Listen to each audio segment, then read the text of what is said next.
Assalamualaikum warahmatullahi wabarakatuh. Bertemu kita sekali lagi dalam program Secawan Teh.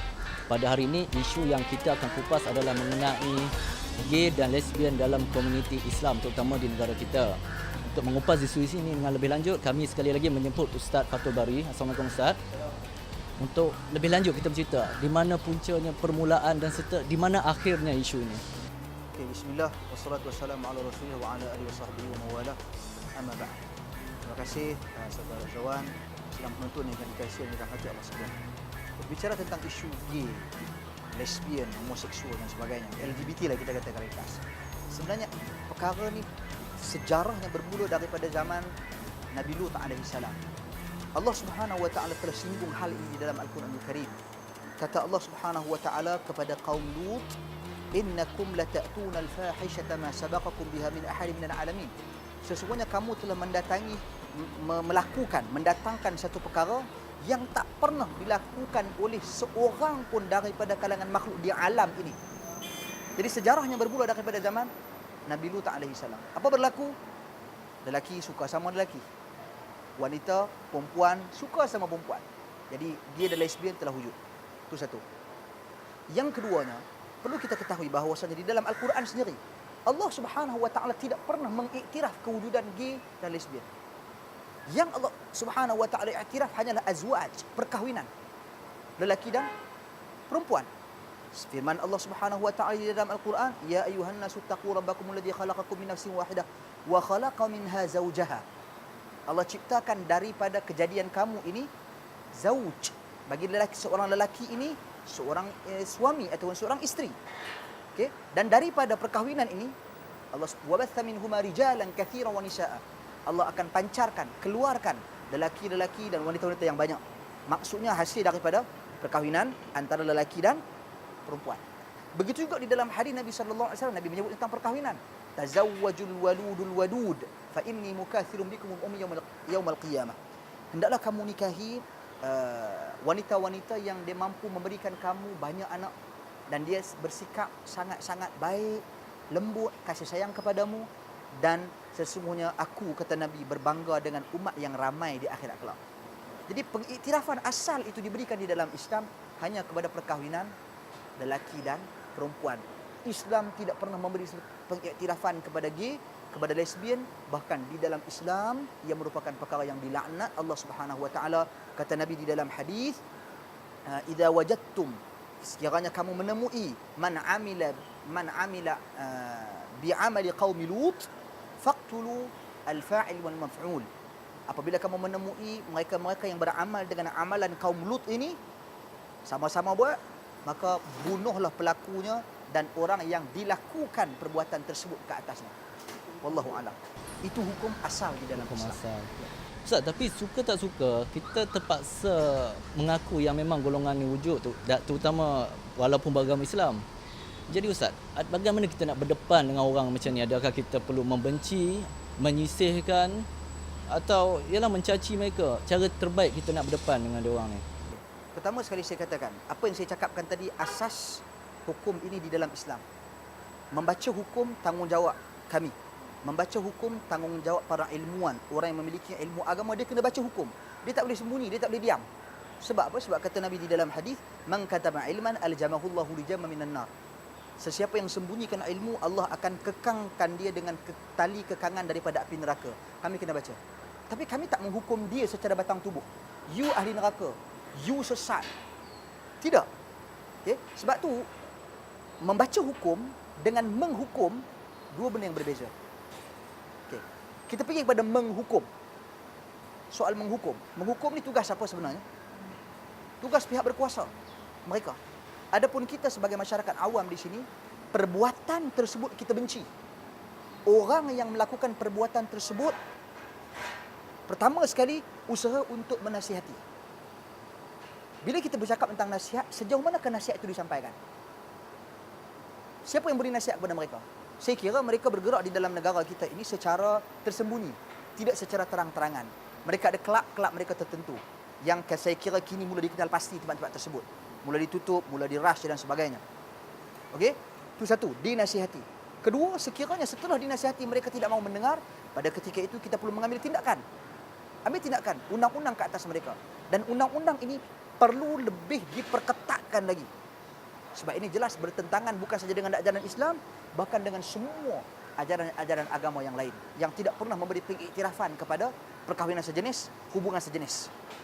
Okey, yang kedua, tindakan undang. Yang ketiga, memulau mereka. Memulau mereka. Setelah saya katakan tadi, setelah nasihat diberi, mereka tidak mengendahkan ataupun mereka mengendahkan nasihat tersebut. Okey? Atau tidak mengendahkan.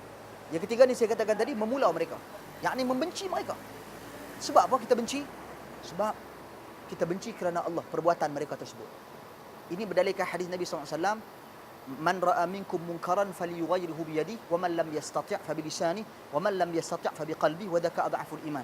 Sesiapa yang melihat kemungkaran hendaklah dia ubah dengan tangan dia. Kalau dia tak mampu, ubah dengan lisan dia. Kalau dia tak mampu, ubah dengan hati dia. Maksud ubah dengan hati, kata para ahli ilmu, kata Al-Imam An-Nawawi contohnya, iaitu mengingkari perbuatan tersebut. Kita benci perbuatan tersebut. Kita benci orang yang melakukan perbuatan tersebut. Ustaz, saya nak baca satu soalan yang dipostkan di Facebook kami, My Metro, daripada Farhan KZ. Apa pandangan anda bagi golongan gay dan lesbian yang difitrahkan mempunyai naluri ke arah sesama jantina, tapi tak pernah melakukan zina sama jantina, malah mendekatinya pun tak? Adakah mereka dikira berdosa juga dan wajib kita benci? Mana lagi jijik orang yang straight yang bawa terang-terang bawa awet ke hulu ke hilir sampai beranak dalam tandas dengan gay dan lesbian yang tahan nafsu dari godaan pergaulan sesama jantina setiap hari. Isu sesama bukan mahram, lelaki dan perempuan keluar, hukumnya haram di dalam Islam. Isu yang kalian lakukan ini, naluri, kewujudan naluri dan perasaan seperti ini juga haram di dalam Islam. Kedua-duanya semacam, kedua-duanya sama. Sama saja di dalam Islam. Ini isu haram kerana haram. Telah dijelaskan di dalam hadis Nabi sallallahu alaihi wasallam. Isu ini juga haram di dalam Islam. Iaitu perasaan. Walaupun kata tak pernah keluar sekali, tak pernah tidur sekali ke, tak pernah dan sebagainya. Perasaan tu macam mana boleh wujud? Perasaan ni tak boleh diwujudkan. Perasaan ini perlu dihapuskan, perlu ada usaha untuk menghapuskan. Kita tak boleh memberi alasan bahawasanya naluri kami telah diarahkan oleh Tuhan macam tu. Fitrah kami ni, hati kami nak buat macam mana, Allah jadikan macam ni dah. Jawapan ni sangat salah sebenarnya. Sangat tidak praktikal, tidak logik langsung. Saya katakan, mengapa kita pergi ke kedai, kita nak beli kasut, kita memilih jenama yang kita inginkan. Saya suka Nike, saya suka Adidas. Tidak, saya suka LV. Tidak, saya suka Gucci. Mengapa kita pergi ke kedai kita memilih? Mengapa kita tak tunggu saja? Datang lah. Mengapa kita sakit, kita pergi ke hospital? Mengapa kita tak kata, kalau Allah nak bagi baik-baik, Allah yang bagi? Kita memilih macam-macam pilihan dalam kehidupan kita. Mengapa dalam isu ni kita tak boleh memilih? Sedangkan kebenaran dulu ada depan kita. Bukan kita tak tahu. Dulu ada depan kita. Mungkin ada yang jahil di sana yang perlu kita berikan penjelasan. Tapi kebanyakan saya kira mereka ni tahu. Kebanyakan tahu tentang hukum benda ni haram di dalam Islam. Tapi kejahilan mereka dari sudut, mereka melihat Allah ciptakan naluri kami macam ni. Yang kamu pergi sekarang ni, apatah lagi sekarang ni heboh, bayaran untuk melakukan pembedahan plastik makin murah. Jadi seronok pula. La ilaha illallah Muhammadur Rasulullah. Ustaz, soalan daripada Facebook juga, daripada Azah Aziyati Mazlan, apakah kita dikira bersubahat apabila berkawan dengan golongan ini? Berkawan sebenarnya, berkawan dengan sesiapa pun, dia tidak menjadi masalah. Berkawan dalam erti kata, untuk menarik dia, mendekatkan dia dengan kebenaran. Tapi kalau berkawan, kita pun jadi semacam dengan dia, pergi duduk join majlis dia, tapi aku tak sentuh, tapi duduk dalam majlis dia. Dia orang ni buatlah, kita katakan contohlah, pernah berlaku, dia orang buat pertandingan ratu saudarai. Dia saudara, saudari, saudarai lah satu lagi.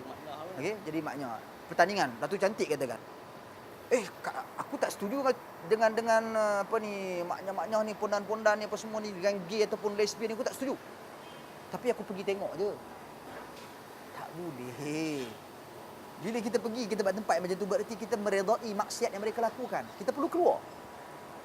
Sebab tu Nabi SAW sebut dalam satu hadis, la u'tiyanna ar-rajula wa ghayruhu ahabbu ilayya minhu khasyata an yakubba